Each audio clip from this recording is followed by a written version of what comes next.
Welcome to the Graduate Job Podcast, your home for weekly information and inspiration to help you get the graduate job of your dreams.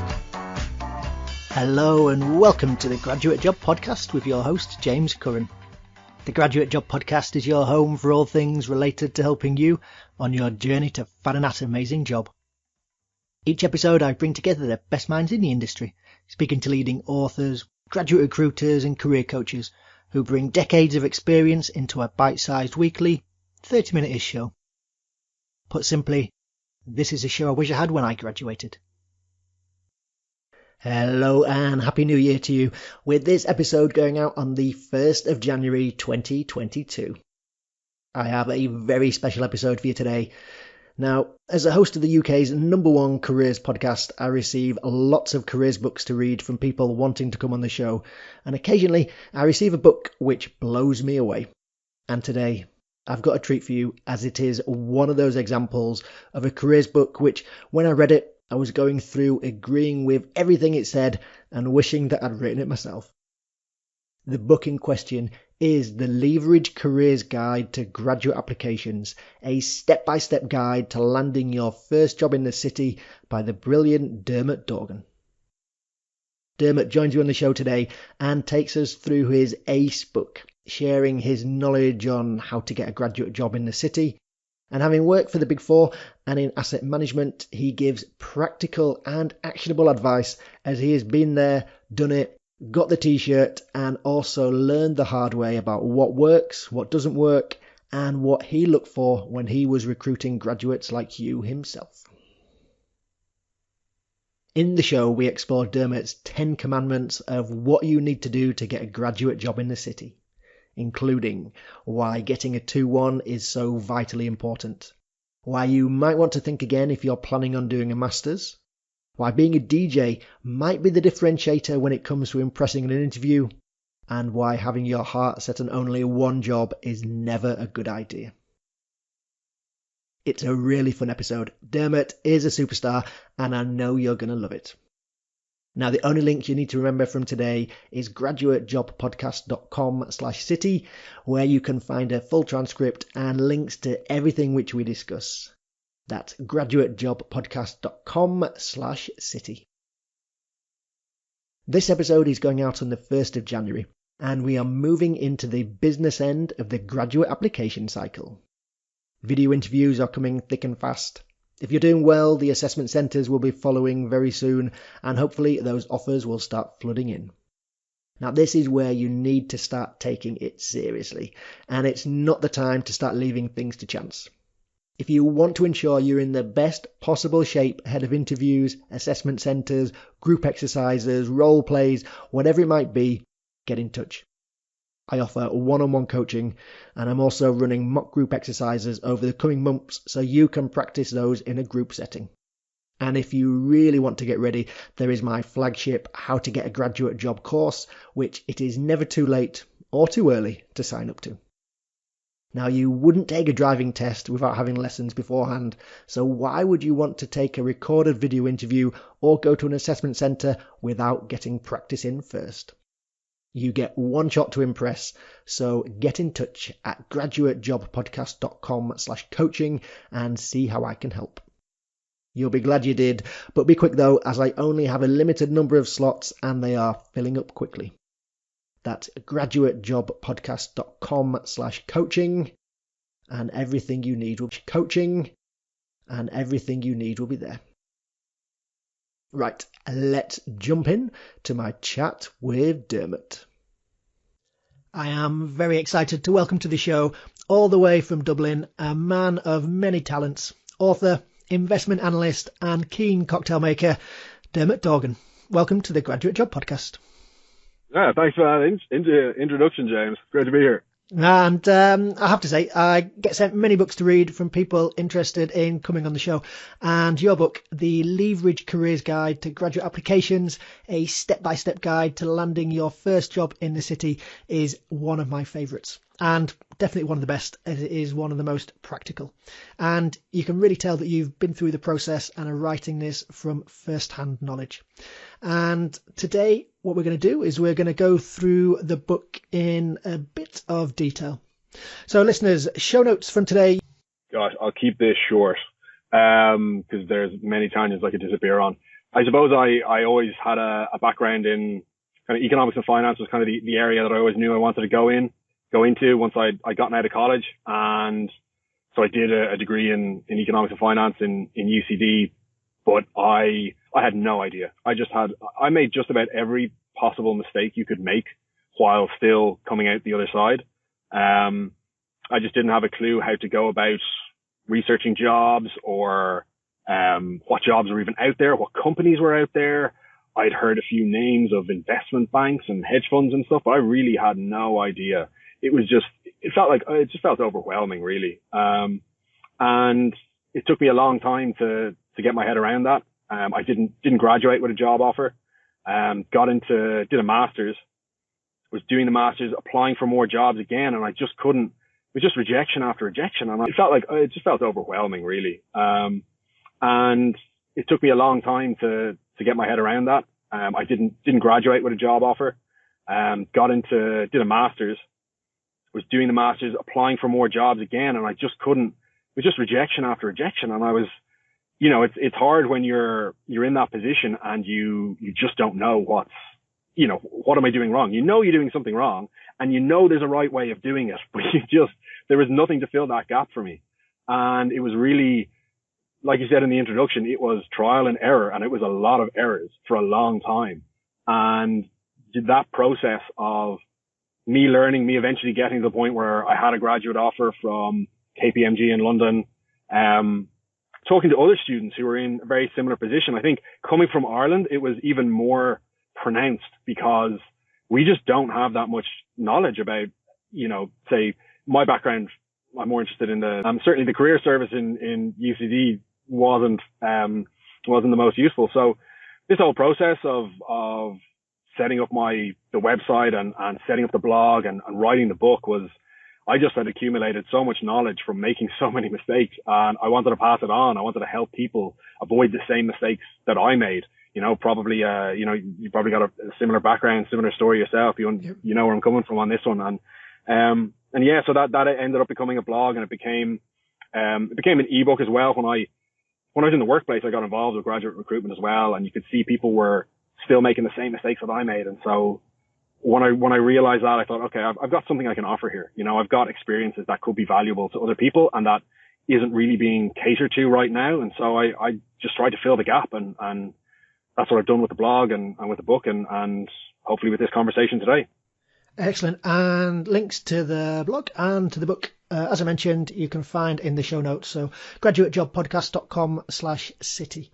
And yeah, a really similar background for me. So when I got involved, having got on a graduate scheme and then got involved helping out with the graduate recruitment, is just almost a surprise at the mistakes that people were making, like the really basic mistakes that were just getting people in the rejection pile, and thinking, surely people know not to do these things, but the answer was no. So why the podcast was born was to help to share information and to get good careers advice out there, so people don't make the mistakes that I saw so many candidates make. So yeah, similar thoughts from both of us there. And I like the dedication that you have to begin the book. This book is dedicated to the no-hopers. I was once one of you. Your time will come. I thought about taking that out. That was literally how I felt. I was just like, and so if there's anybody else who's feeling the same way, who's like, I know, when you feel like I know I can do this. I don't know exactly what it is, and I don't know what's standing in the way between me and it, but I know I can do this. And it's that feeling of knowing that you have enough, but at the same time that there's just that bit that's missing. And so I wanted to say to people who feel like they're in that position, who feel frustrated by something that they don't quite understand, or they can't quite get their head around, or they see other people succeeding where they aren't. Patience, it's out there. Your time will come if you keep, as long as you've got the right principles and you keep just chipping away at it. Yeah, you'll get there. That's what I was trying to get across. No, so I'm glad you. I completely agree. And one of the saddest things is when you see really good candidates who who just quit. They just give up, just think, getting a graduate job or getting on a graduate scheme is too difficult. I'm just going to settle. And you can see, the wasted, wasted talent with, settling for things that they don't have to settle for if they just keep on plugging on, if they keep on improving. If you keep on improving and you don't quit, they don't have to settle for if they just keep on plugging on, if they keep on improving. If you keep on improving and you don't quit, then you're always going to get there in the end. Yeah, I think it was something that again, very, seemed very relevant in Ireland, especially because, the UK, going over to the UK to get a job just kind of seems intimidating, especially the city of London, with all the, like, the pinstripes and the ego and, the money and all this. It's like, for a lot of people, I think, especially the kind of the smarter kids in Ireland, in the better degree courses, they've always got an easy out. They can always go because of their university, or it's a little bit like Oxford, Cambridge is in the UK. If you got Oxford or Cambridge in your CV, you're always going to get an interview. It's the same thing in Dublin. If you got UCD or Trinity, certain degrees on your CV, you can always get a job in KPMG, Deloitte, one of the big four, one of the professional services firms. Like, that's there for you on a plate pretty much. Whereas what I'm trying to get across to people, Dublin, if you got UCD or Trinity, certain degrees on your CV, you can always get a job in KPMG, Deloitte, one of the big four, one of the professional services firms. Like, that's there for you on a plate pretty much. Whereas what I'm trying to get across to people, the kind of the smarter kids in Dublin is like, look, there's a whole world out there and it's totally there for you, and you totally are smart enough. You just need to do a bit of preparation. Don't be scared of it.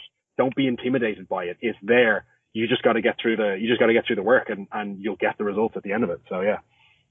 Definitely. And as the book's title suggests, it's a step-by-step guide to getting a job in the city. And unfortunately, due to time constraints today, we're not going to be able to fit in all of the book. But what we are going to go over are your 10 commandments for getting a job in the city. So before we get into the note, do you want to maybe start with where the 10 commandments came from? As in your 10 commandments, not the original 10 commandments. Yeah. Same place. Knitting or, cooking or graduate careers or something like that. And the blog content eventually, over a while, it goes from being about this real niche subject to kind of going a little bit deeper and deeper.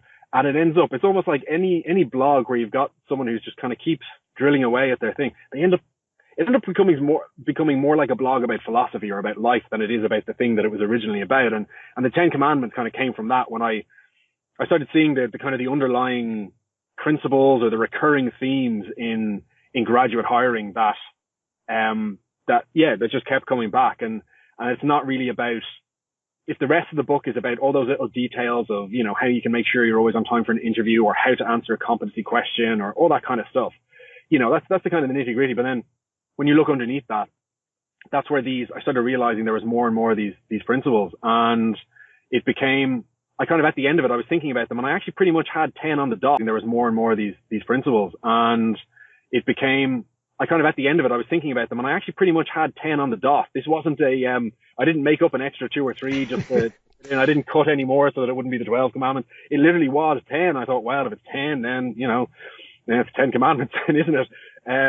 So I don't want to put too much pressure on people. These aren't commandments as such, but it was just an easy way for me to build a narrative around it. So that's where they came from. And they're kind of principles, guidance.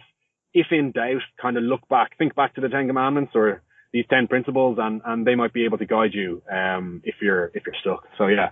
Definitely. So let's go through them each in turn then. So let's start with number 1. Get a 2-1 or go home.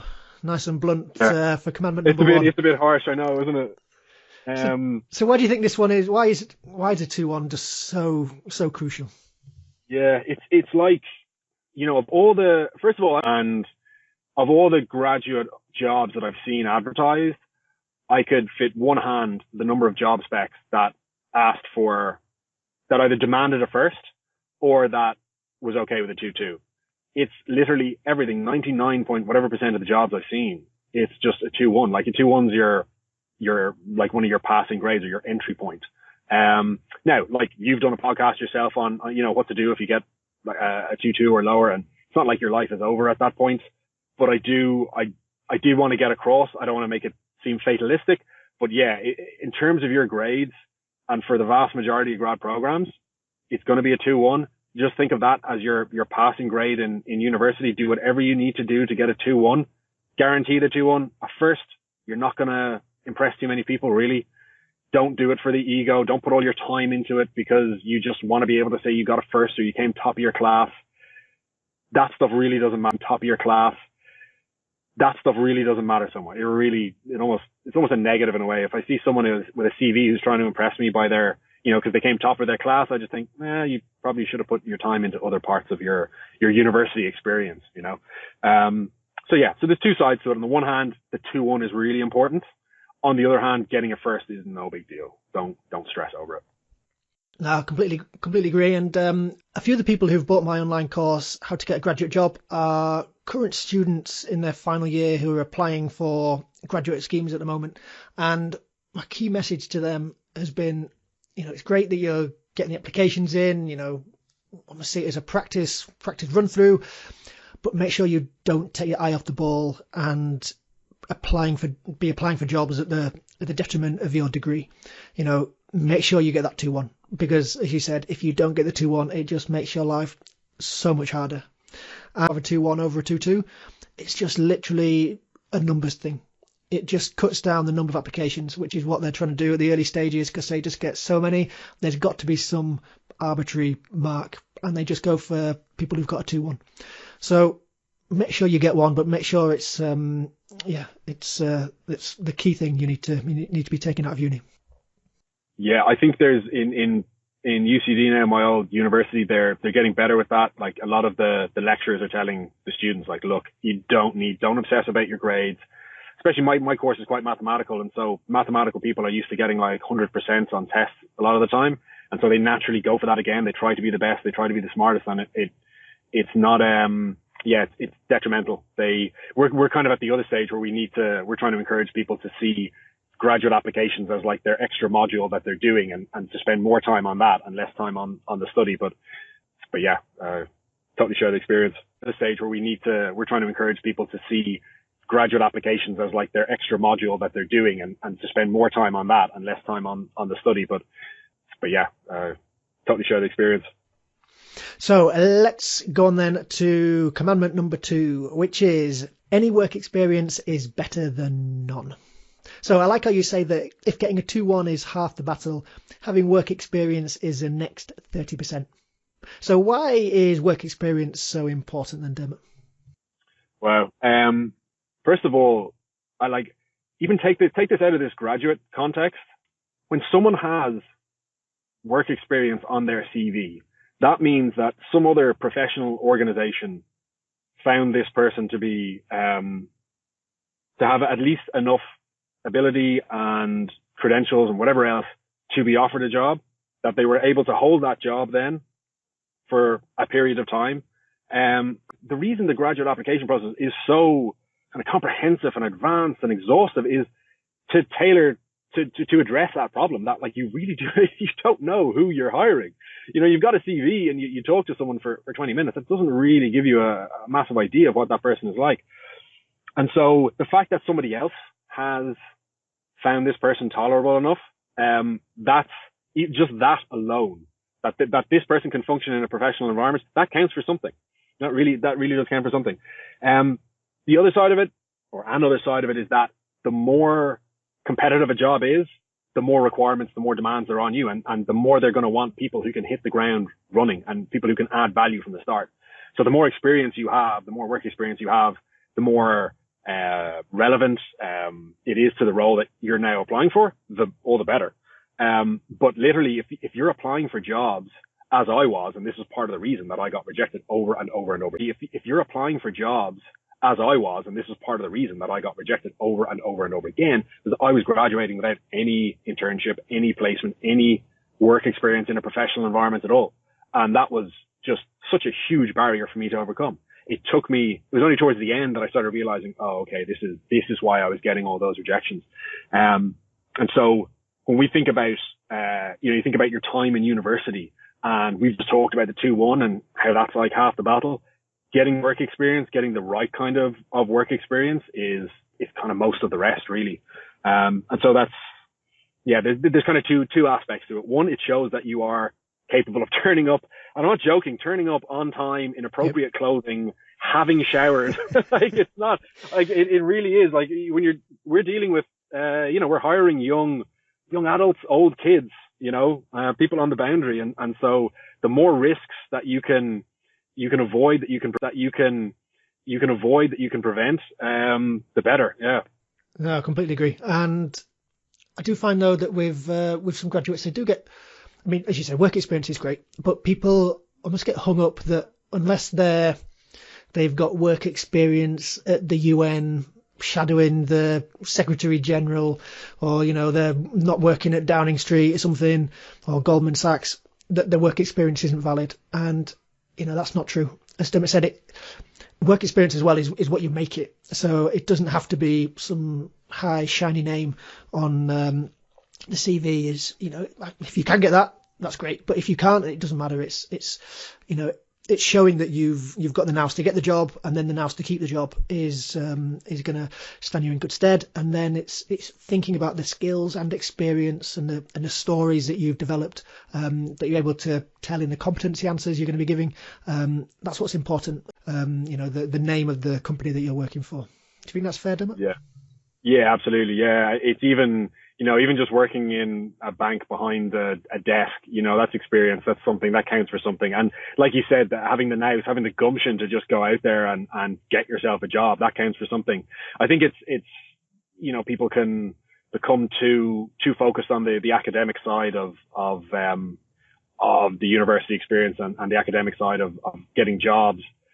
But it's you really got to push yourself out there, get out of your comfort zone, go send your crappy CV to some company and take it from there. You're going to be making mistakes at this age. Nothing's going to be perfect.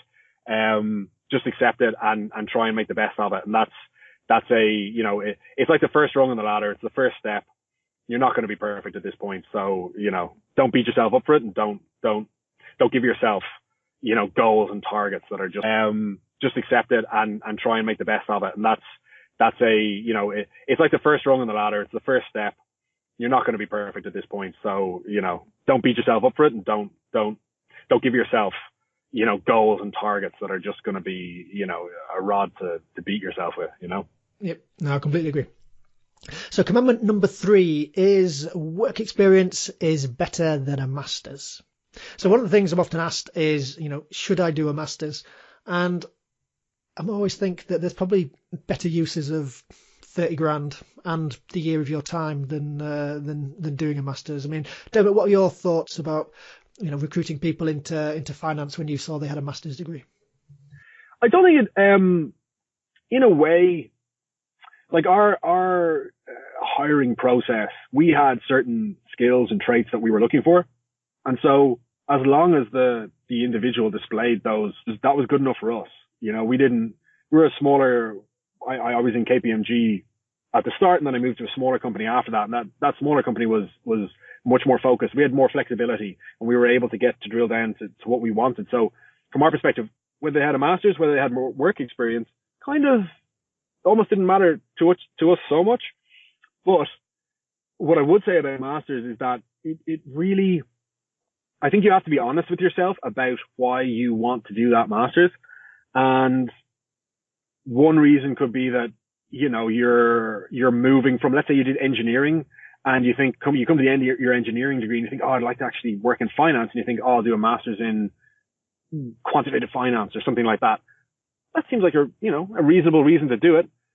The counterpoint to that is, well, you can still get a job in finance without doing a master's in finance. Like finance hires people from every background. I've worked with people from classics and biochemistry. I think it takes a certain amount of maturity to think, what is my real reason for doing this master's? And I think a lot of people, I think part of it comes down to that they're not really ready to go into the workplace, or they think maybe if they get really good grades on the master's, then that'll make it easier to get a job.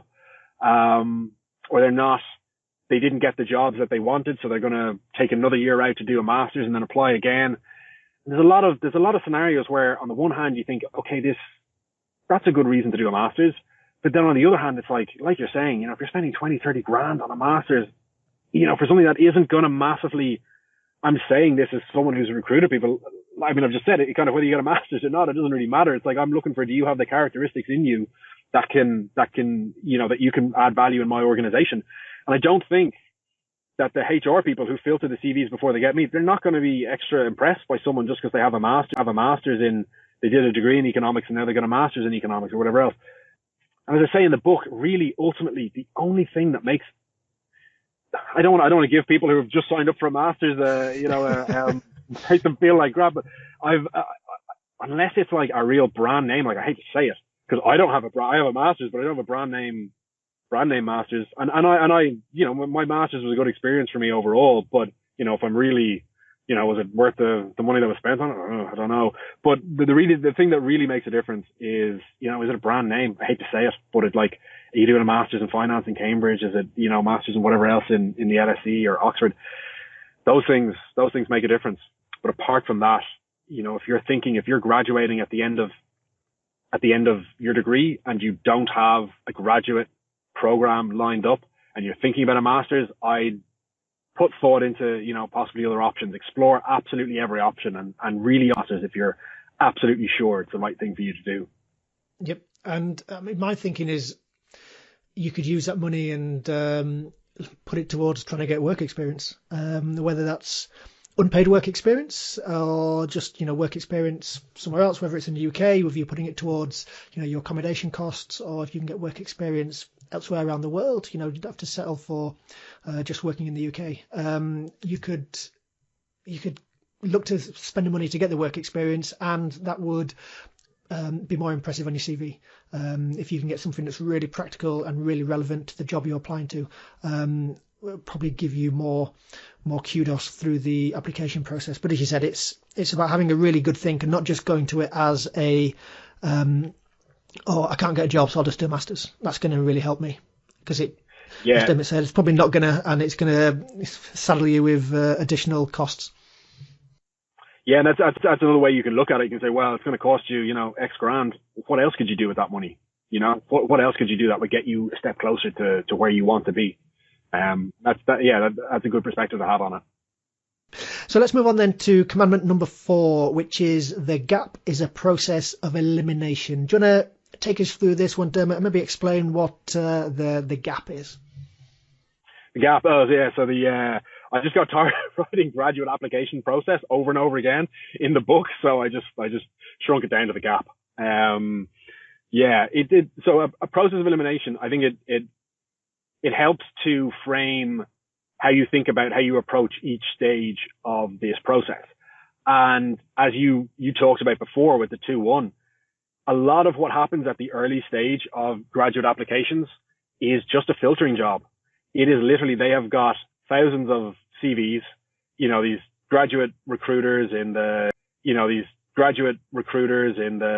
Big Four and the BPs and the wherever else is, they've just got so many CVs that they have to get through, so many applications. They have to find some way of filtering them. They can't give all of them, their full attention. There just aren't enough hours in the day.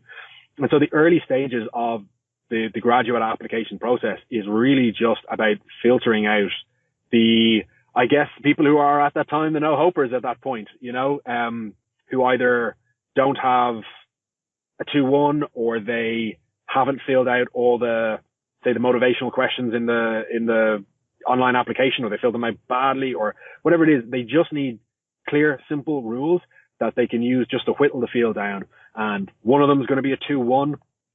Another might be the psychometrics test. Some employers they'll get your online application. They'll put you straight through to the psychometrics. Yep. So yeah, it takes a while. You think you've done a great job and you've earned your place in the next round, but it turns out, no, they just put everybody through. And then, you may pass that, you may fail it, but for them, it's quicker. They're like, well, if I can filter like 2/3 of the field through the psychometrics, and then why not just put them straight through, and then we can start filtering all the other CVs after that. So the more that they can automate the process and just, make it the system that's doing the work for them, the better. Then when it gets to, the telephone interview or a video interview where someone's time from the business is actually required to think about, Is this person, does this person have the potential? Are they ticking the right boxes? Do I like them? Yada, yada. You want to make sure that, when you're an employer, you don't want to be spending money on that too soon. You want to make sure that when your time is actually being allocated to it, that the people that you're giving this time are worth it. So take out of that is stop, don't think you can do an amazing CV that's going to get you an interview or a cover letter that's going to blow them out of the water. Yeah. Don't try and be special. Don't try and wow them. You don't need that wow factor that the kind of generic career consultants always tell you about. You just want to be absolutely bog standard, tick the box, make it as easy as possible for whoever the poor soul is that's got a pile of CVs and applications beside them, can just like tick, tick, tick, good, into the next round, Yep. Yeah, so that's the early stage. Later on, it becomes much more about you, but in the early stages, it's a numbers game. Completely. And as you mentioned with the CV, they'll tell you nice and clear what they're looking for. So if they specify that they want a 2-1, then make sure you're making it nice and clear on your CV that you've got a 2-1. If they say that you need a C and above GCSE for English and maths, then make sure you're putting that. If they say you need a finance degree, then make sure you're highlighting that you've got a finance degree, or highlighting that you've got a finance degree, or whatever it might be. So they tell you what you want, so just make it as easy as possible for the person reviewing your CV to put you through to the next stage. And as you mentioned, the trend is that the online testing stage is earlier in the process now. So it used to be, once they'd review all the CVs, and then the people that got through would then go through to the online stage. As you said, they're putting people through. As soon as you submit your CV, boom, you'll get an invitation to complete the numerical tests or the psychometric tests, and you've got 3 days notice. So it doesn't matter how good your CV is if you're going to then fail the psychometric testing stage. So you need to make sure that you're practicing before you start submitting your CV, because if you're waiting to start practicing till you get the invite and you've got 3 days to cram all your practice in, then it's going to be a push. So make sure you're doing the practice in tandem with submitting your CV as well. Otherwise, it's going to be getting difficult. But as you said, these early stages are just about getting people out of the process, and then as you get through the assessment centre, flips around 180, and it's about getting you into the process. So getting people into the business. But up to that stage, it's just about how many people they can get rid of as quickly and easily as possible for them. Yeah, it's a numbers game for them, and it's got to be a numbers game for you too at that stage. There's an element of just, even if you're not entirely sure whether you want this job or not, you've got to just put as many CVs, as many applications out there, and then take it from there, see what you get back. Definitely. So commandment number 5, let's move on to that one, which is preparation beats ability. Now, completely agree with this. Good preparation always beats natural ability every time. And you can really see this with people who might have straight A's or might have a first. And as we talked about earlier, they've got nothing else on their CV. And they just think that the grades are going to carry A's or might have a first.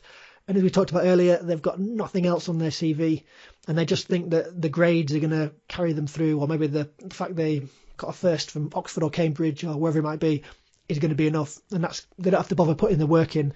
But in my experience, candidates just underestimate just how difficult and competitive the process is going to be, and also how much companies value extracurricular stuff as opposed to just a degree. What are your thoughts on that, Dermot? Yeah, absolutely. It's funny. Yeah, just as you were talking there, because it reminded me of a friend of mine who he was working as an accountant, and he was thinking of, I think in KPMG actually, and he wanted to get into finance and investments and stuff, and he was asking me questions about it. And one of the points he brought up was like, yeah, like, man, you know me, like I'm really smart, like I did, and he gave me his leaving cert results, and it's the equivalent of like, 2 or 3 A stars at A level or whatever.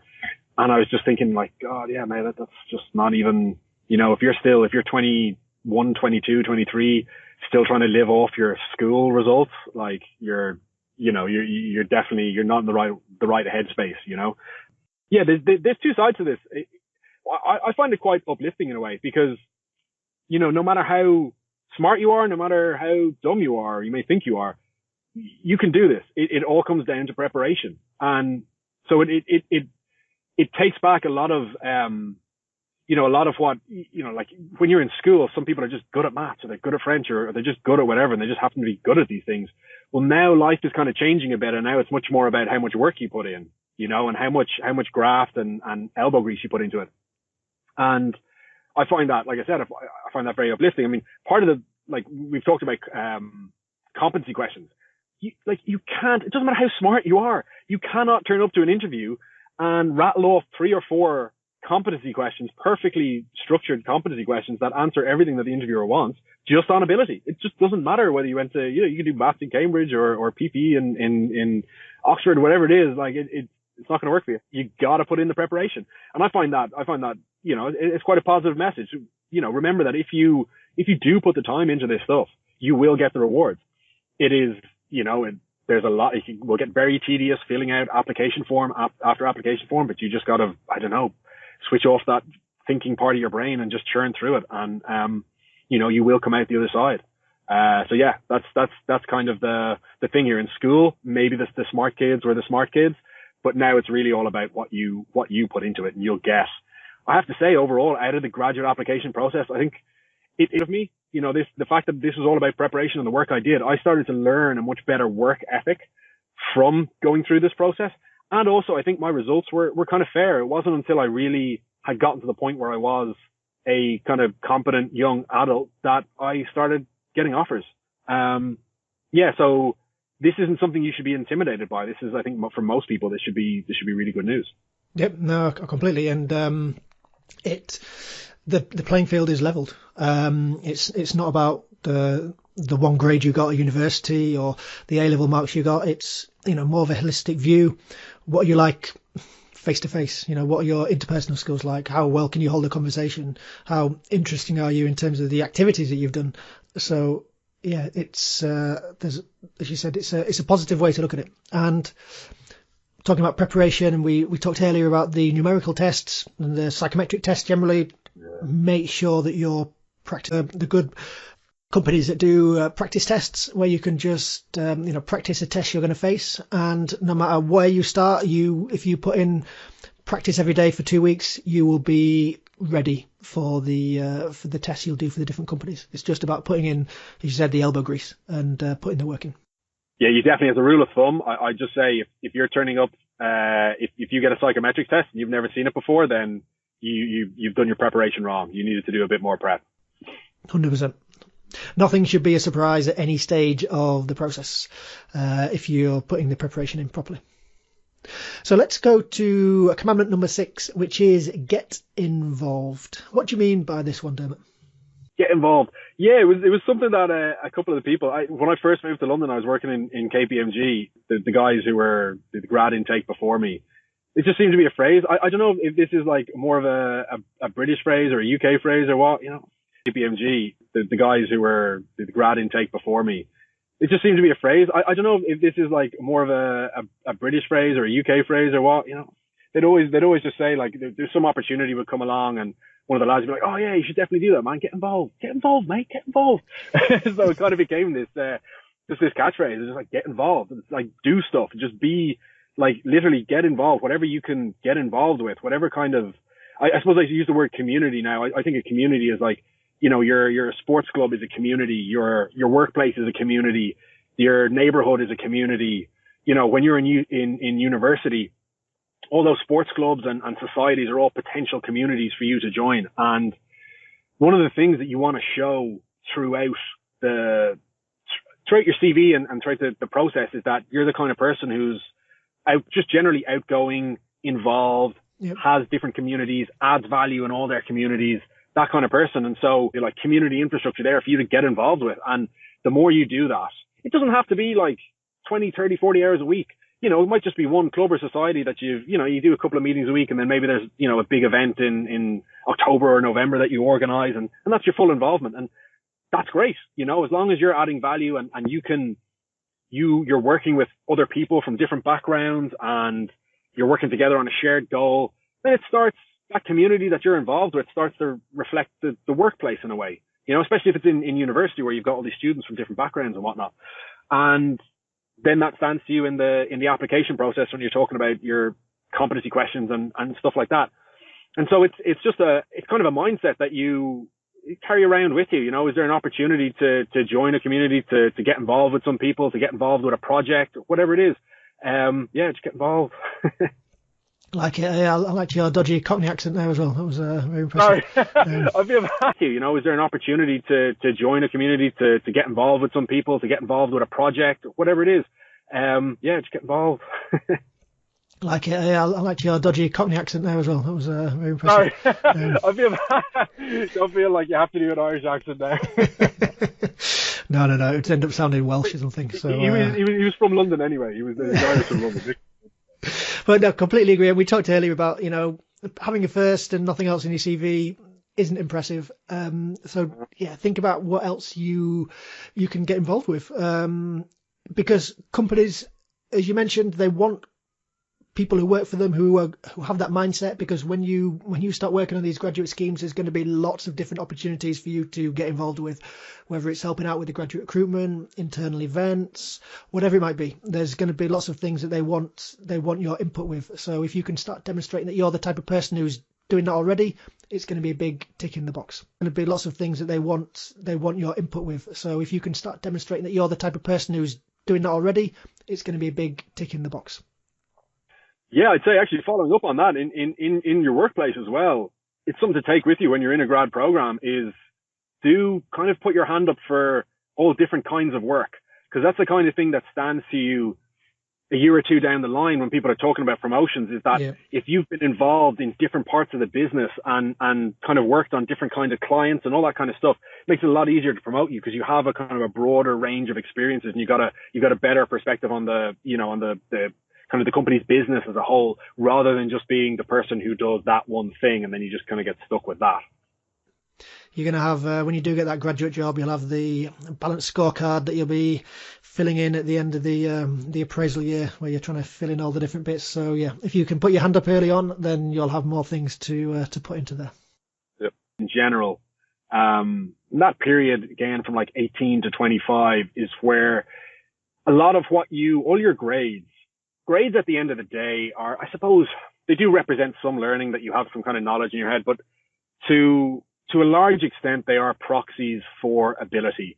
They are rough guides for, how smart or how ambitious or how, hard you work. But that's all they are. They're proxies. They're rough guides. And with the graduate process, with your time in university, building on all the stuff we just said about getting involved, and you have to take a lot more responsibility for yourself, and you have to be able to point to the kind of the difference that you make in your life. And so getting back to my point about communities, you need to be able to show that, wherever you've gone, whatever community you've been a part of, you've been able to add value. That community has benefited from you being there. You can say, well, when I call it the kind of the difference that you make in your life. And so getting back to my point about communities, you need to be able to show that, wherever you've gone, whatever community you've been a part of, you've been able to add value. That community has benefited from you being there. You can say, well, when I call it alpha, like in financial markets, you've got alpha and beta is like the average return of the stock market. And then alpha is the difference between the return of the stock market and the return of the, say, superstar fund manager, or just anyone who returns above what the market returns. So when I talk about alpha, I'm talking about like your personal alpha. Like what's the difference that you make? What are the skills that you bring to the table? What are the problems that you can solve? Yep. And that's kind of one of the changes, is when you go from being a kid to being an adult, to being a proper adult, is when you go from kind of getting by in life out of necessity based on your grades and these kind of proxies and people making allowances for your youth, to in the moment with the opportunities that you've been presented with. And yeah, that's a huge part of growing up, because growing up doesn't end at 18. Let me tell you that. I noticed it's certainly in myself and a lot of my friends, it's much more when you get to your kind of early mid 20s that you really start becoming a young adult, and this is a part of that. Definitely. No, I really liked that. So let's move on then to commandment number 8, which is probably more difficult for some people than you would expect, which is be human. Can you take us through this one? Yeah, it's what I found with a lot of CVs and cover letters that I was reading. I switch off quite a lot, and I noticed that there's a lot of I call it serious. What do I call it? Serious business person speak or something like that. And it's like they try to use those phrases that are, that they think are supposed to be in cover letters, or that are, you're supposed to have in your, phrases that are, that they think are supposed to be in cover letters, or that are, you're supposed to have in your, CV. Like, I should look forward to hearing from you at your earliest convenience, and all this kind of, clunky language and stuff that's, you just switch off. Like when I'm reading, the amount of time I'm reading a cover letter, and I just zone out, and it's 50-50 whether that person goes into one pile or the other, because it's just like, you just can't even get through it. And it never feels like it's a human being talking to me, And I think that's a huge, I think part of it I suppose it gets back to the point that we were just making about growing up and being an adult, is that like being an adult doesn't always mean using big words and fancy words and being serious and making rules and telling people what to do and all that kind of stuff. It still is about being a human being and communicating with each other. And the workplace, I found it was a lot more, I wasn't casual, but it was more relaxed, less formal than I expected it to be. A much more reasonable place where people are just communicating out of the way and that kind of thing. And so the more, I don't want to say, you should be, the more human you can be, the better, because, this is still an interview and there is there's formalities here. Definitely. But the more you can come across like a real human being that is just trying to express themselves and has, say, human faults. It's okay that your your cover letters aren't perfect. That's okay. But that you're just, you're just a young adult trying to make their way in the world, and that you're trying your best and you're open to new experiences, you're open to new ideas, and, you're keen to get involved. The more that can come through, the better. I think slightly related to that, one of the points I make in the book is that, when you're hiring someone, you're hiring someone with skills that can do the job that needs to be done. You're also committing to spending 40 plus hours a week with this person, yep. For the foreseeable future. So Definitely. If you can't tolerate them, if you can't stand that person, you're just not, you're going to find, you may not make it explicit in the foreseeable future. So Definitely. If you can't tolerate them, if you can't stand that person, you're just not, you're going to find, you may not make it explicit as saying, I cannot stand this guy. But you will find other reasons to go with someone else, to go to a different candidate. So that's where we're coming from here.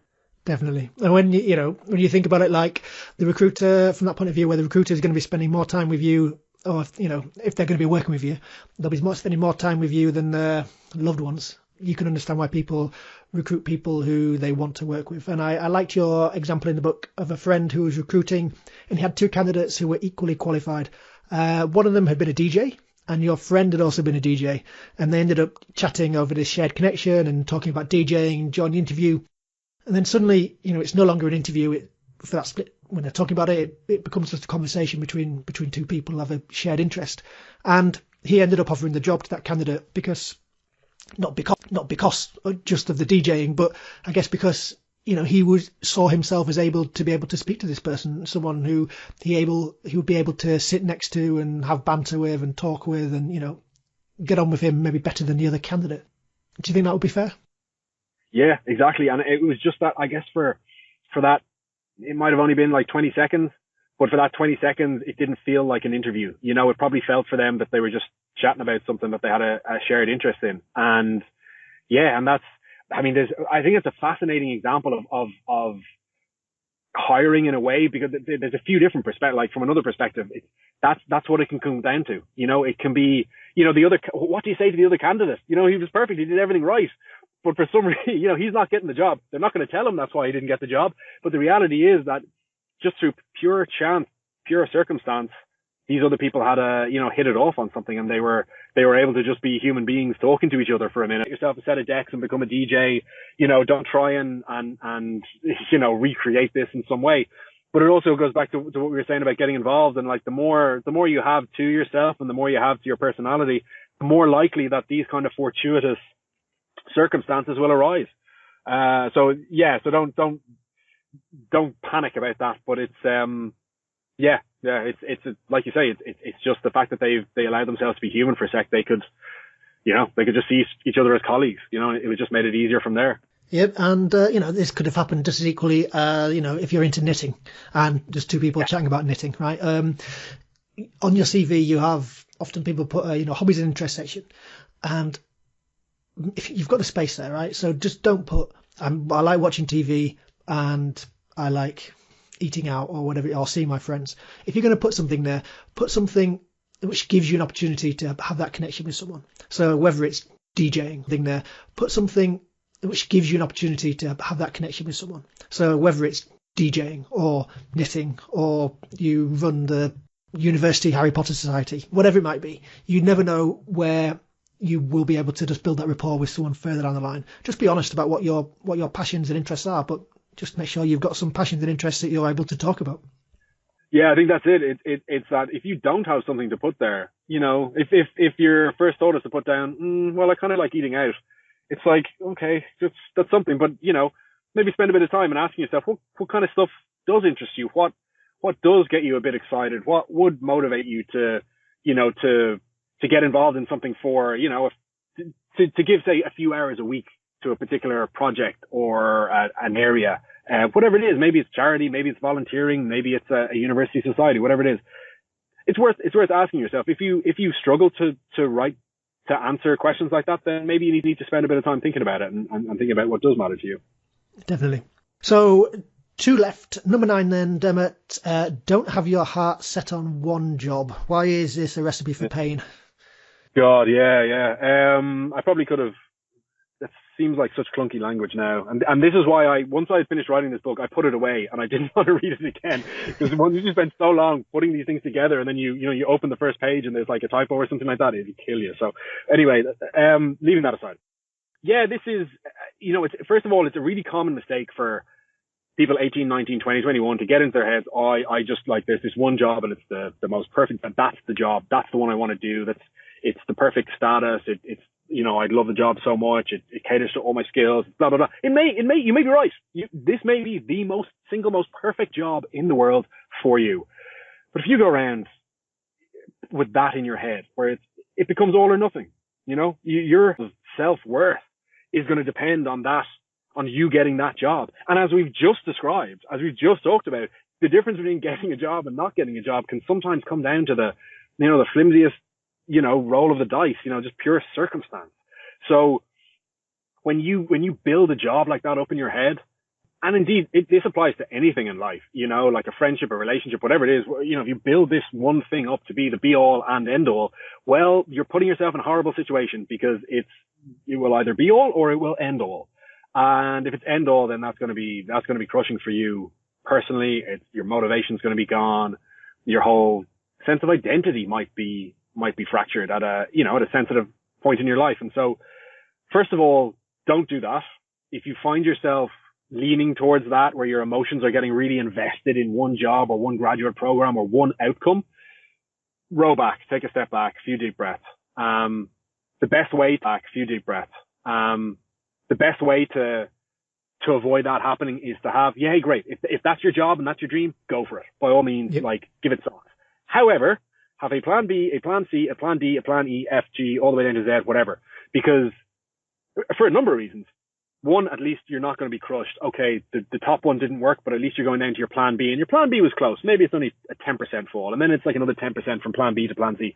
When you've got those kind of all those safety nets, those backup plans, you're just naturally going to be in a healthier state of mind in general. And in particular, you're going to be in a healthier state of mind when you go into the interview for your dream job, if you know you got plan B, C, and D. That's such a huge point, and it goes back to a lot of what we've been talking about already. But yeah, I'm sure you've talked about this a million times with your mentees and through the podcast as well.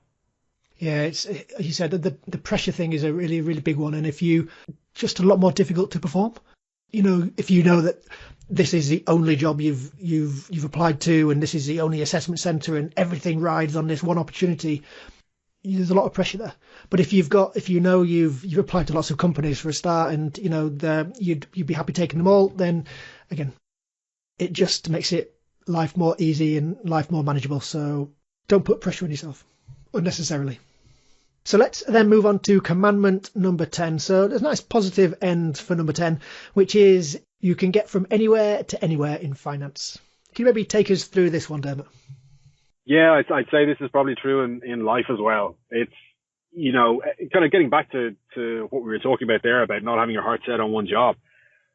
If you, let's say, you graduate that dream job and whatever it was, you didn't get it. You're at your like fifth or sixth choice job and you feel like a loser, and your fifth or sixth choice job and you feel like a loser, and your friends are going off and they got the jobs that they wanted, or they got the jobs, even worse, they got the job that you wanted. That's awful. That is painful. But this is like the first step in your career, and as I was just saying, like, you're barely an adult anyway. Where you start your career does not define the rest of your career. Definitely. All right. And these studies that show, oh, well, if you start your career on this, your career trajectory is on a higher trajectory, and your salary is on a higher trajectory, and all that kind of stuff. I don't know about that. I don't know how good those studies really are. And I don't know how healthy a lesson that is to be telling people anyway.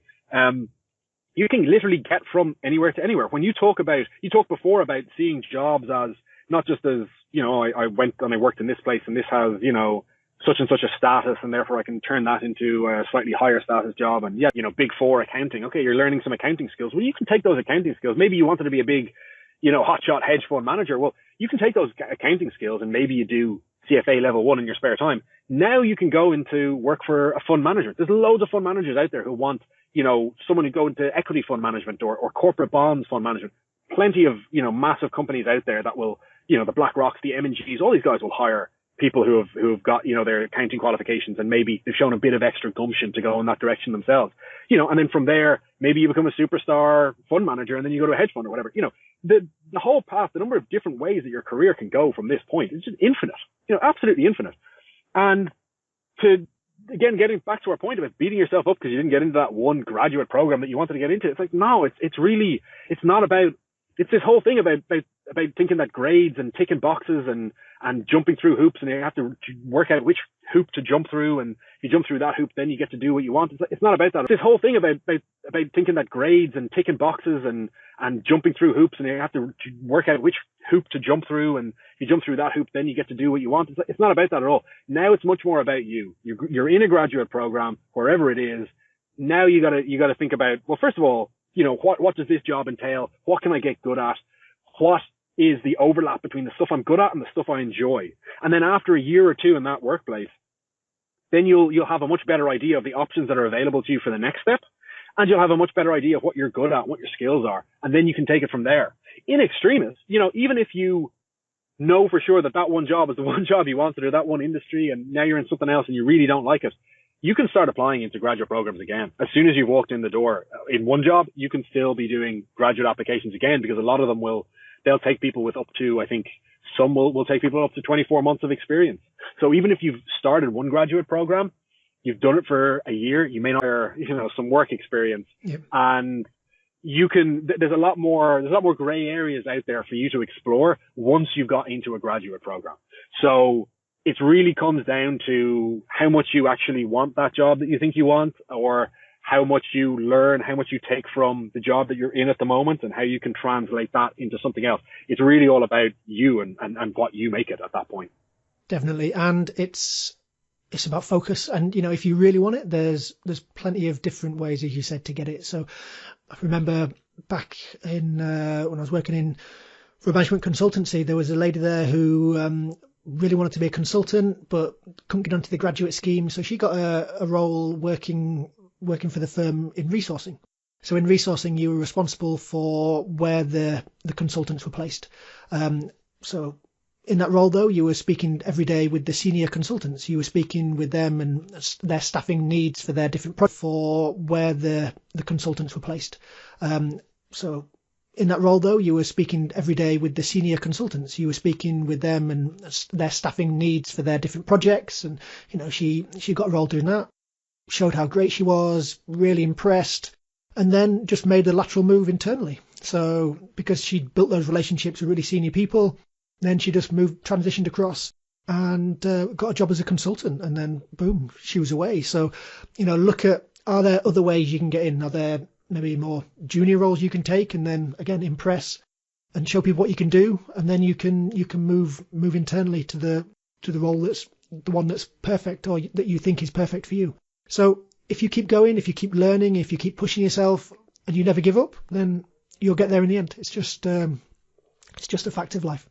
Yeah, and I could add other stories as well that I've seen from my friends who have started off who really wanted to do. I mean, I think of one, I think it was probably KPMG again. It's always KPMG. In KPMG in Dublin, and then he went to Morgan Stanley's finance department, so he was doing back office stuff for Morgan Stanley, and then he somehow managed to, either through his own bit of networking or just while also being generally competent at his job, he managed to finagle an opportunity to get into the Morgan Stanley graduate M&A team. And he was coming in as an analyst. He was 27, 28, 29 at the time.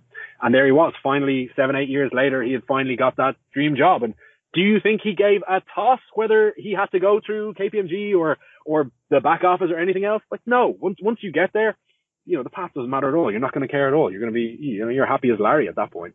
And skill-wise, he was probably, he would have had an amazing wealth of skills, which probably meant he was probably one of the highest performing people in that team because he had his accounting qualification, he had the back office. Anything else? Like, no, once you get there, the path doesn't matter at all. You're not going to care at all. You're going to be, you're happy as Larry at that point.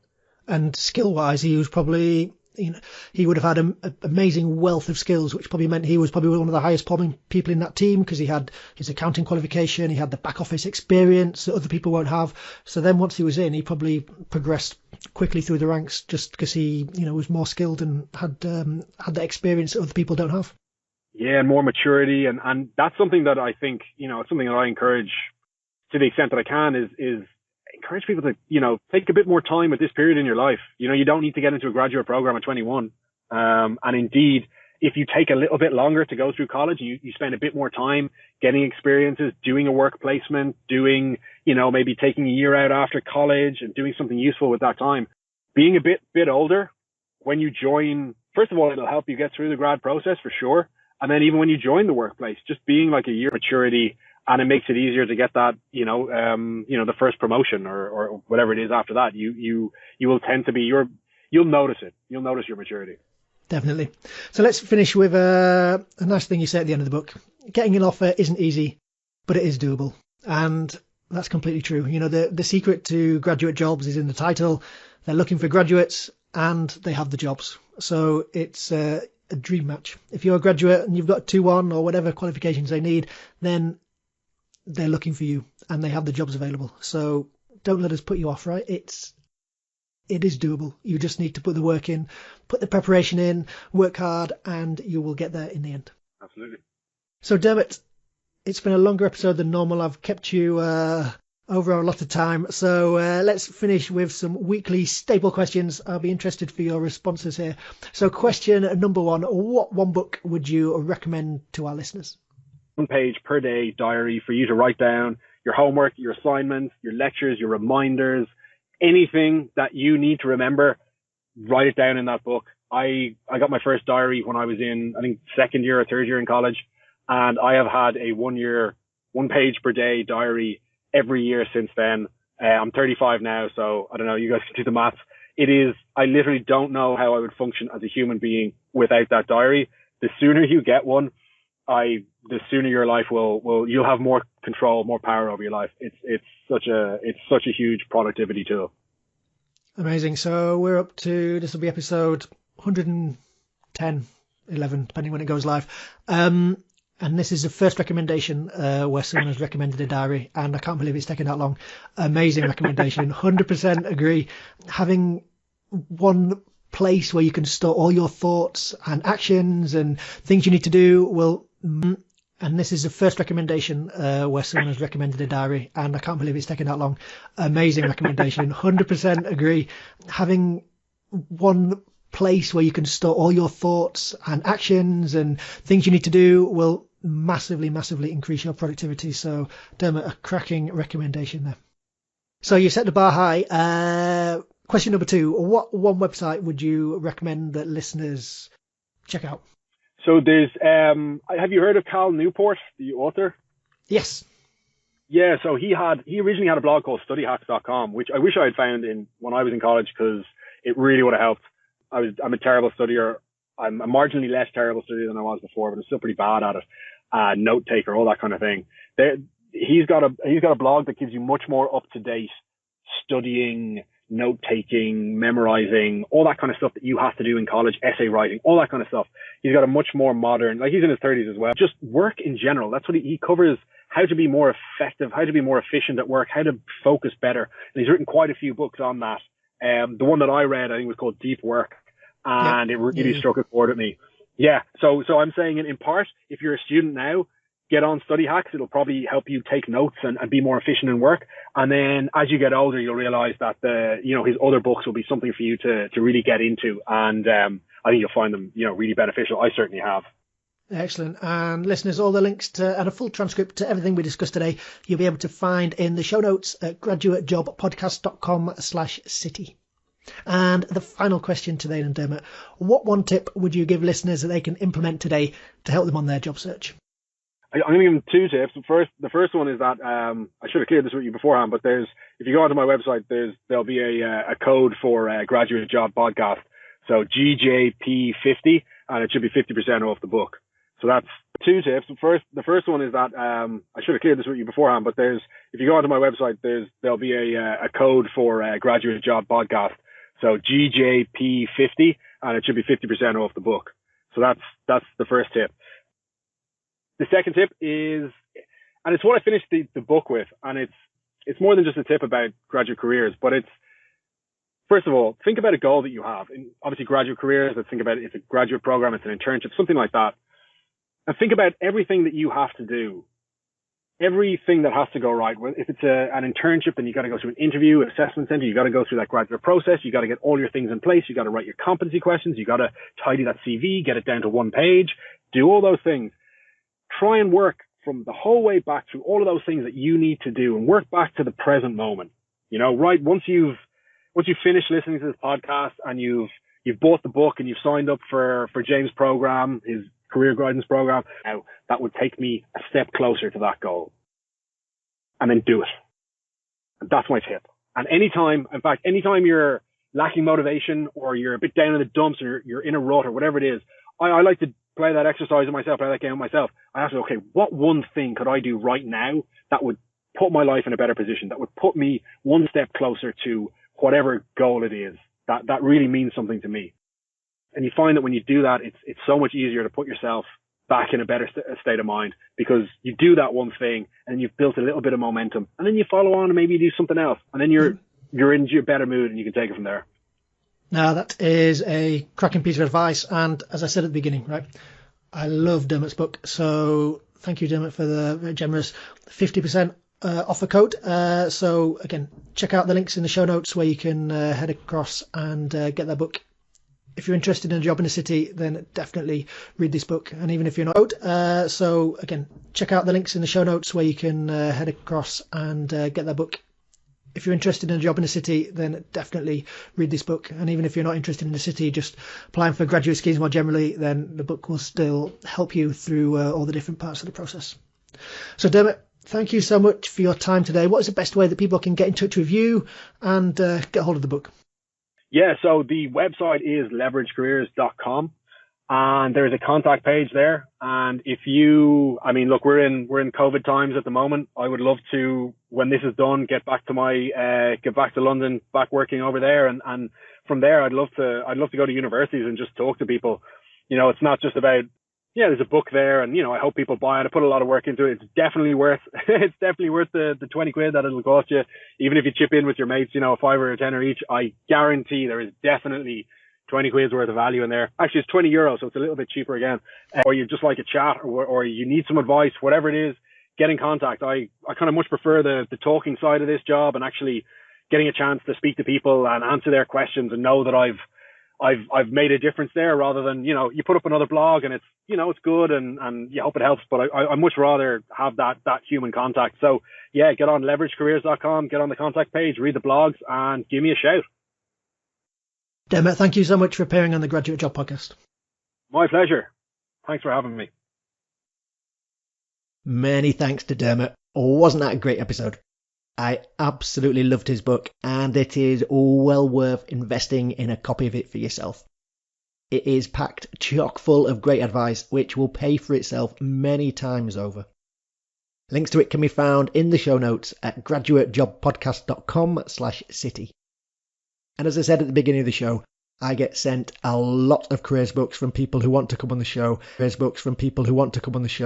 and this is one of my absolute favourites. So make sure that you get a copy.